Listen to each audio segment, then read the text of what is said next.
Since its launch in 2014, the Porsche Macan has outsold all other Porsche models. But is this thing a real Porsche, and is it even a car you should consider if you're in the market for a small SUV?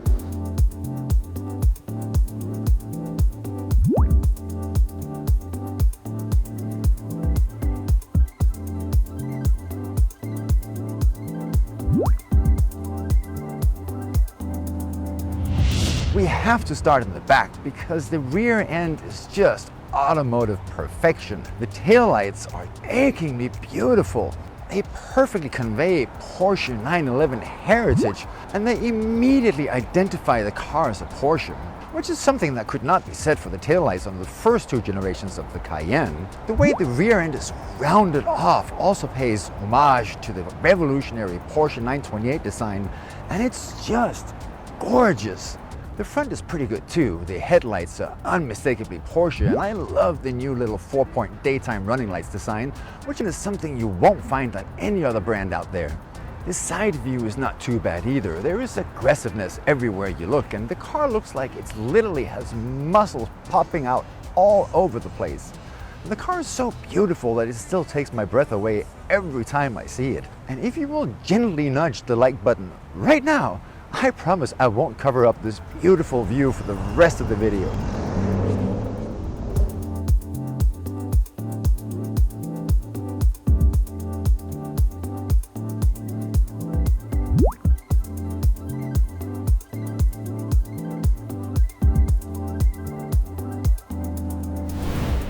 Specs on the engine are decent too. The twin-turbo 3-liter V6 pumps out 340 horsepower, but sadly it does so only once you're above 5,500 RPMs, and that's something we're going to get back to a little bit later.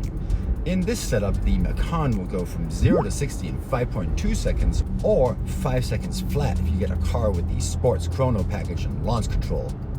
On the inside, the Macan is immediately recognizable as a Porsche as well. Not just from the Porsche crest, but the entire layout is pretty much a baby version of the Porsche Cayenne. As we all know by now, Porsche has chosen buttons over a central control, which results in a cabin that has a very cockpit-looking design. I didn't like this at first, but it has really grown on me over the years. And what I also really like is that Porsche has everything you need and nothing, or at least very little, that you don't. So many cars come with an abundance of apps and functions these days, and most of those are never used and just end up confusing the user experience.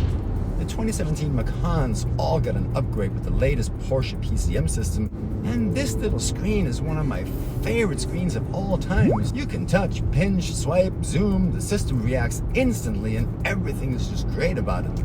The screen is also incredibly crisp, and the slightly matte finish has zero glare in even the worst conditions. Why can't other cars figure out how to do that? The gauges are in the traditional Porsche format with the tachometer in the middle, and they still look as great as they have in all of their different iterations over the years. And just like with the center screen, everything here is crisp and very easy to read. BMW used to be the king of how to make calm and yet beautiful and efficient gauges, but these days they could really benefit from some style cues from Porsche. The steering wheel is also great looking and typical Porsche. There are even actual paddles for the shifting now instead of those useless buttons Porsche had in previous cars. The cabin is roomy, although not exactly spacious. After all, this is a smaller SUV, but the panoramic sunroof does help with a feeling of openness, and it's a great addition to the car. While it looks like it may turn the Macan into a hothouse on location, the reality is that you never really feel the sun or the heat coming down through the roof. Oddly, this is not the same for the windshield. I don't know if it's because our Macan doesn't have that little green shade strip at the top, but on sunny days, I always feel like I'm being roasted from the front. The AC system does a decent job at cooling down the cabin, and I absolutely love the vented seats. Those things should be standard on all cars. But overall, the climactic comfort level isn't just quite as good as you would expect at this price level. There are cup holders and decent-sized door storage and a nice center console puppy, but there never seems to be a good place to put your sunglasses and your phone, and that's actually a bigger nuisance than you might think. Maybe it's because I can't help but compare things to the Cayenne whenever I'm in the Macan, but I feel like I'm in a car that's gone through the washer at too high of a temperature and everything just shrunk down a little bit too much around me. This feeling carries over to the rear seats as well. The rounded roofline of the Macan is sexy, But there is a price to pay for this in terms of interior space. I'm 6'4", and while I do fit in the back, it's a very tight fit, and I definitely wouldn't be happy sitting here for extended trips. Trunk space is also sparse, and the usable space is a lot smaller than on some of the competitors' models. The back seats do fold down, but even in that configuration, the Macan comes up short when compared to similar cars. So if you're looking for a car to haul your bike or baby gear, keep in mind that the Macan will hold quite a bit less than you might think. But let's get to the real Porsche stuff. What's the driving experience like?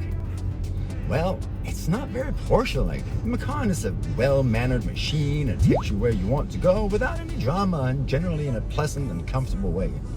And in many cars, that's a good thing, but in a Porsche, it's not. The Macan is fast, but it's not quick. It handles well, but it's not nimble.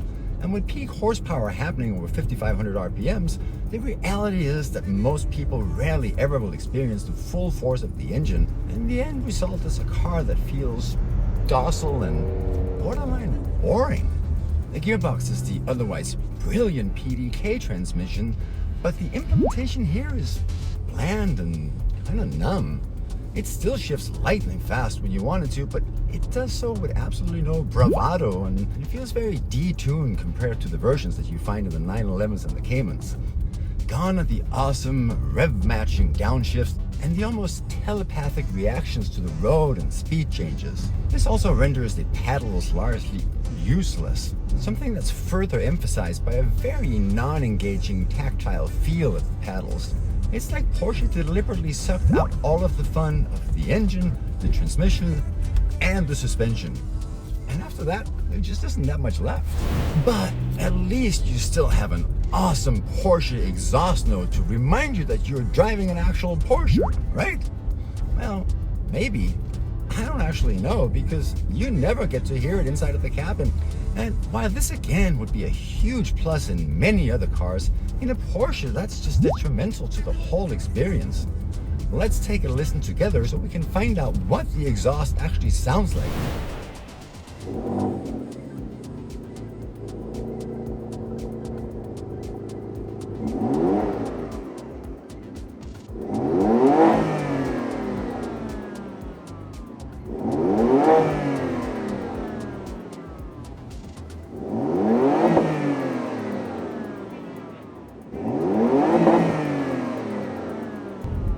As you can hear, the cold start does have a bit of a rumble, and the sport button does add a little bit of crackles to the exhaust note, but overall it's just not as exciting as you would expect from a Porsche S model with performance-promising quad exhaust tips.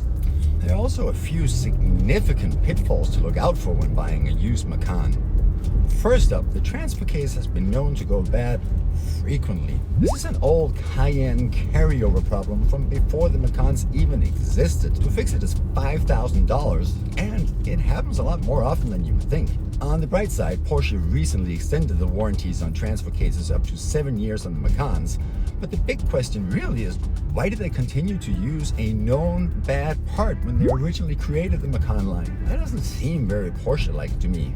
There's also a recall on a passenger airbag seat sensor. In most cases, this won't really cause an issue for you, but if you do happen to run into the problem, Porsche doesn't currently have a fix for you, and you'll end up with a car that you can't drive. And finally, the bolts that hold down the timing chain covers have been known to snap. When that happens, you're gonna get a leak, and that leak will either destroy your alternator, your AC compressor, or both. And did I mention that the fix just for the covers by themselves is $9,000? Yes, really, $9,000. And there are currently no warranty extensions of any kind for that issue.